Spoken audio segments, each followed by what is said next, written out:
En un pasaje Hay 4 pasos que forman parte del estudio de la Biblia. Pueden efectuarse en cualquier orden, es algo bastante interactivo, aunque debo decir que la observación tiende a ser lo primero, es decir, ver lo que hay antes de pensar en ello. Aún así, sugiero esta secuencia: observación, interpretación, aplicación y correlación. Como resumen, la forma en que funciona es: la observación es ver lo que hay en el texto, tan solo observar qué sucede en el pasaje y prestar cuidadosa atención a la relación de los párrafos y las oraciones, qué hay alrededor, qué circunstancias dan forma a las palabras del texto, ese tipo de cosas. La observación responde a preguntas básicas sobre quién, qué, dónde y cómo. Veremos más sobre esto en un momento. La interpretación es establecer y clasificar el significado del texto. En ocasiones, al analizar un pasaje, nos parece que podemos comprenderlo de una manera, o si tomamos las palabras de forma diferente, entenderlo de otra totalmente distinta. A menos que haya un doble sentido intencional, un texto no procura decir o hacer 2 cosas al mismo tiempo, sino que trata de decir algo muy específico. Parte de la interpretación es resolver qué lectura o comprensión es más probable que otra. Los estudiantes que asisten al seminario teológico y toman cursos de exégesis aprenden cómo juzgar estas opciones que la gente enfrenta en la interpretación.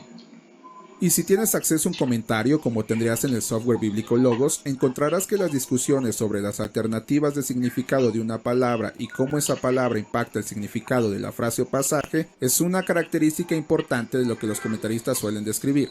Todo esto es parte de la interpretación.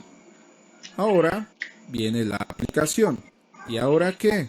¿Por qué Dios me dio este pasaje? ¿Cómo quiere que sea mi carácter? ¿Qué quiere que entienda en cuanto a cómo funciona su actividad en el mundo? La aplicación tiene que ver con darle sentido a la Biblia, no en términos de comprender su contenido, sino en responder a lo que me dice.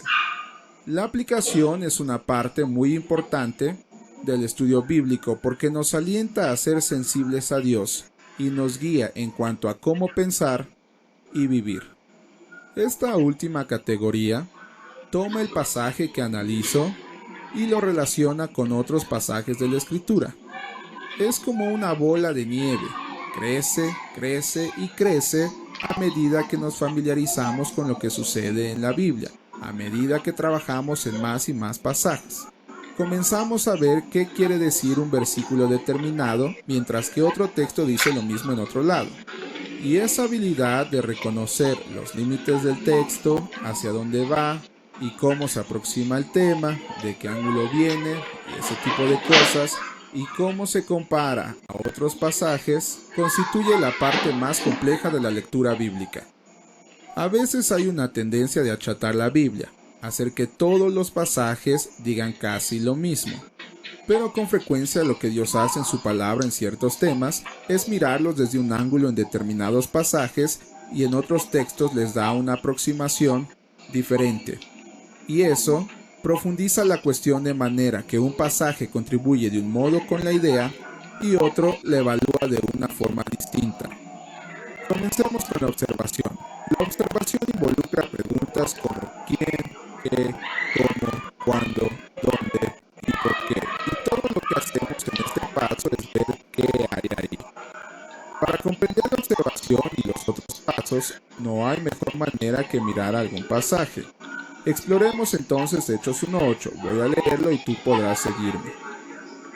Pero recibiréis poder cuando haya venido sobre vosotros el Espíritu Santo, y me seréis testigos en Jerusalén, en toda Judea, en Samaria y hasta lo último de la tierra. Al considerar este pasaje vemos que se descompone en varias partes. Está el concepto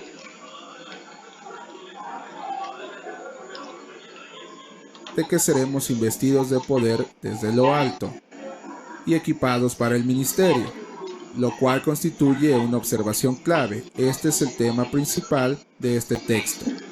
También tenemos la exhortación de que seremos testigos en nombre de Dios.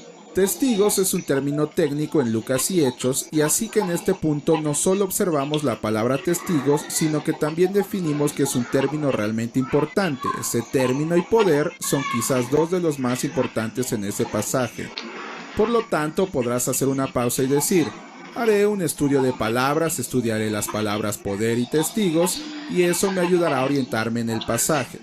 Uno de los puntos de la observación es tratar de decidir las partes realmente importantes del pasaje a las que debes prestar atención. La tercera característica es el énfasis geográfico que viene al final. Jerusalén, Judea, Samaria y hasta lo último de la tierra. Por lo tanto, es claro que la palabra de Dios, la comisión y la misión de llevar la palabra de Dios al mundo se expande más y más en este texto del libro de Hechos. Muchos piensan que este versículo es el texto lema para todo el libro de Hechos. Aquí hay algunas cosas importantes para observar. El quién obviamente son los discípulos que serán equipados. El qué es el don del poder Espíritu Santo. Es claro que no podríamos ver esto con solo leer este versículo. Tendrás que trabajar con el contexto circuncidante. El concepto, unos versículos antes, es que Dios enviará al Espíritu Santo a los discípulos para equiparlos para la misión. ¿Cuándo sucede esto? Justo después de la resurrección y ascensión de Jesús. ¿Dónde sucede? En Jerusalén.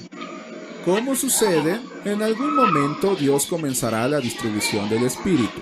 En efecto, eso ocurre en Hechos 2, y cuando eso sucede tenemos un comentario al respecto en el discurso que Pedro ofrece en Hechos 2. Esto muestra cómo el estudio de un pasaje en particular te guiará a pensar en lo que vendrá después y en algunos casos lo que viene antes, el contexto literario, a fin de captar el sentido de todo.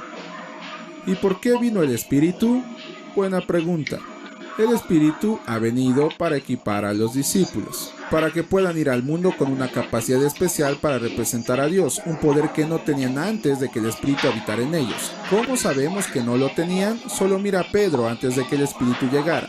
Cuando Jesús era crucificado y probado por los líderes judíos, no tuvo la osadía de hablar sin reservas de Jesús, negó a Jesús 3 veces. Pero después de recibir el Espíritu de Dios fue capacitado y adquirió coraje, hasta el punto en que enseñó y predicó la palabra de Dios con todo poder. Incluso estuvo dispuesto a sufrir persecución para llevar adelante la misión que representa este versículo.